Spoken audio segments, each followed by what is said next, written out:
I am Amirah and I have been writing calligraphy for nearly 6 years.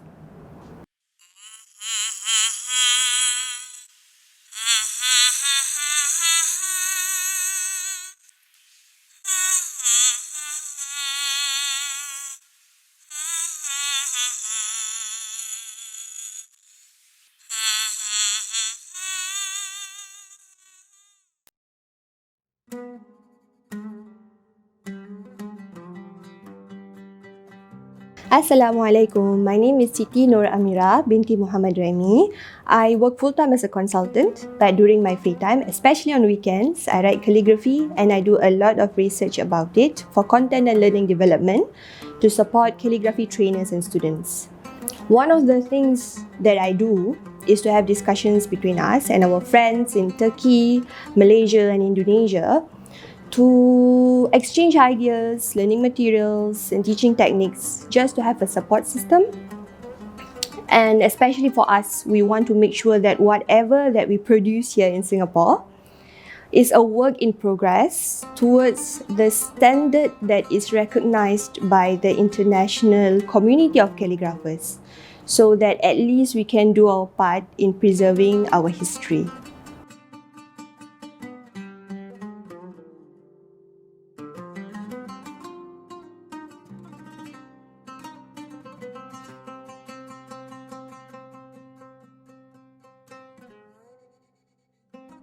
I am still practicing calligraphy because it is a tool to keep my mental health in check. One of the most important skills that my teacher had taught me is the ability to do deep analyzation of each stroke.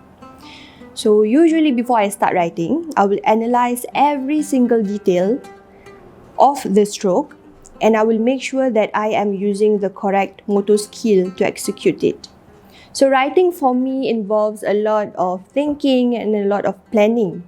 And what does that do is that it puts me in a state of very deep focus, which brings with it a sense of calmness after every writing session.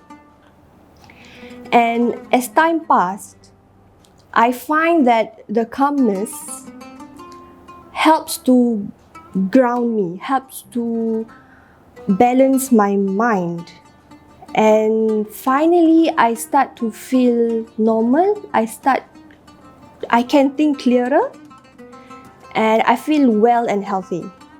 So calligraphy for me, or calligraphy for my mind, is like exercise for my body. Exercising can be physically taxing, it is painful, but it is good for my body. And calligraphy for me is not easy, it is very difficult. It is time consuming, it is nerve-wracking, it is back-breaking, and I complain all the time. But it is good for my mind.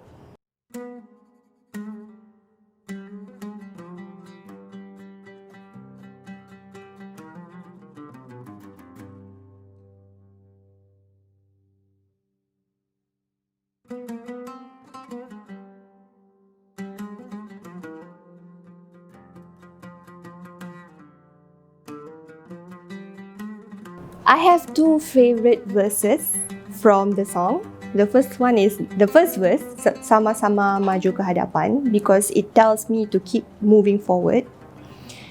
However small my steps may be, I still need to move forward.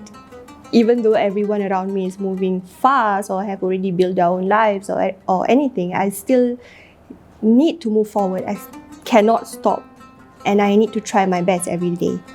But the beauty of the verse is not about moving forward. It's about moving forward together and to ensure that everyone in the community is successful. We need to be able to get past our differences. We need to be able to care about each other to ensure that everyone move forward together.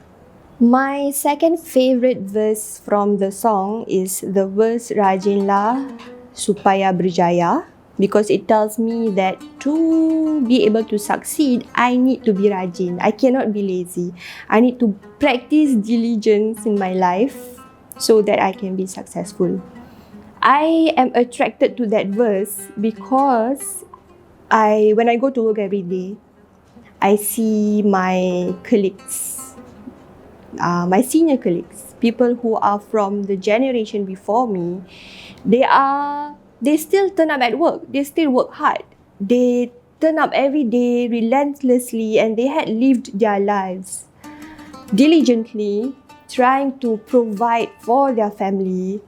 And to me, that is a big inspiration.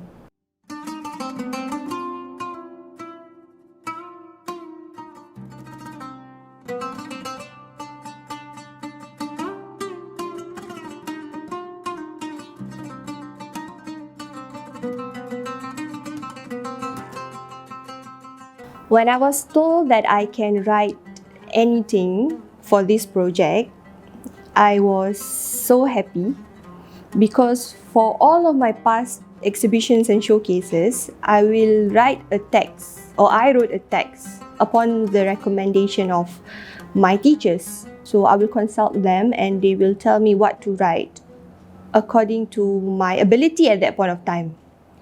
So when they told me that I have the liberty to choose whatever that I wanted to write, I immediately knew that I wanted to write something in Malay and I wanted to write it in Jawi. But I spent so much time trying to figure out what to write, and I thought I wanted to write the Gurindam Doblas, or I thought that I wanted to write something by Munshi Abdullah. But finally I settled on a song because I wanted to write something which is light-hearted but meaningful, something which is not too difficult and I can sing to while I write. And the song is quite popular nowadays. It's all over YouTube and it's also on advertisements. The song for this artwork is a song called Semoga Bahagia, written by Encik Zubir Said, who is the very person who wrote the Singapore National Anthem. I wanted the artwork to reflect our identity in a way, because for us, everywhere we go in the world, if anyone asks where you're from, we will answer, oh, I'm from Singapore, I'm Singaporean. So I wanted that to reflect the artwork too. So where if the artwork go anywhere else in the world, it will still be known as an artwork written by a Singaporean. It is a song also written by Encik Zubir Said, who was the person who wrote our national anthem. I chose to write a Malay text in the Jawi script because I wanted to reflect or to show that for us, we may speak Malay, the Malay language, to our family members, but most of us can also communicate effectively in at least 2 or 3 other languages. So writing the Malay language in the Jawi script, which is Malay written in Arabic letters, actually reflects our mastery or our familiarity with more than one language. So to understand the text, you will need to be able to understand the Malay language. But to be able to read it, you need to at least be familiarized with the Arabic letters. So there is a spin to more than one language in that artwork. The artwork is written in the Maghribi Mabsuth script or font, which is a Moroccan font, because I wanted to pay respect to my teacher and my teacher's teacher, who is Sheikh Balid Hamidi. He is a Moroccan master calligrapher.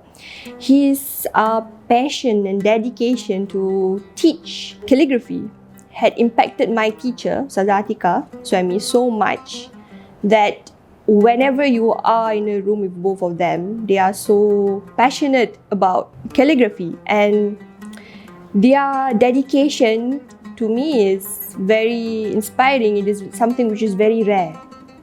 And I signed the label under the artwork as ditulis tangan oleh Siti Nur Amirah, murid kepada Atika Suhaimi, as my respect to her and all of her contribution and her patience in teaching me. The most challenging thing for me while preparing the artwork was trying to find the time and space to actually finish it. Working full time, I wasted a lot of time trying to figure out what to write. I wasted months actually. I asked so many people, and I only decided what to write 1 month before the deadline, and I execute the final artwork a few days before the submission date.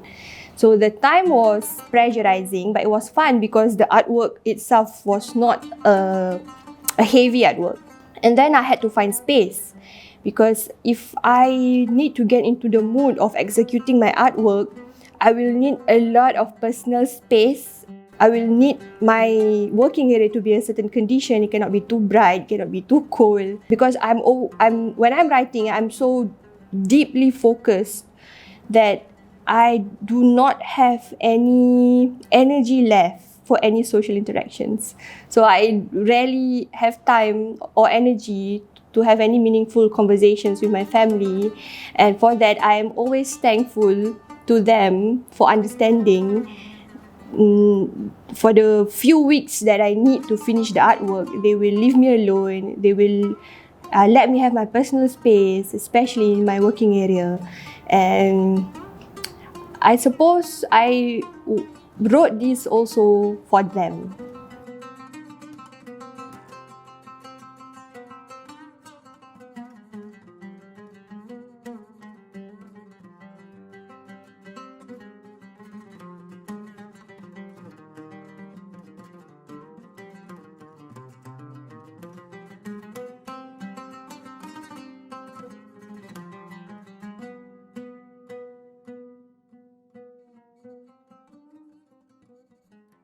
Yeah.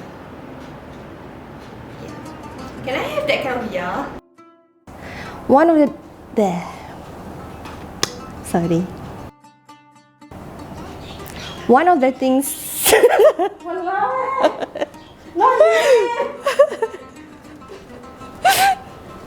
ada burung. To see more artworks from other calligraphers, don't forget to subscribe, like, and share. And we see you guys next month.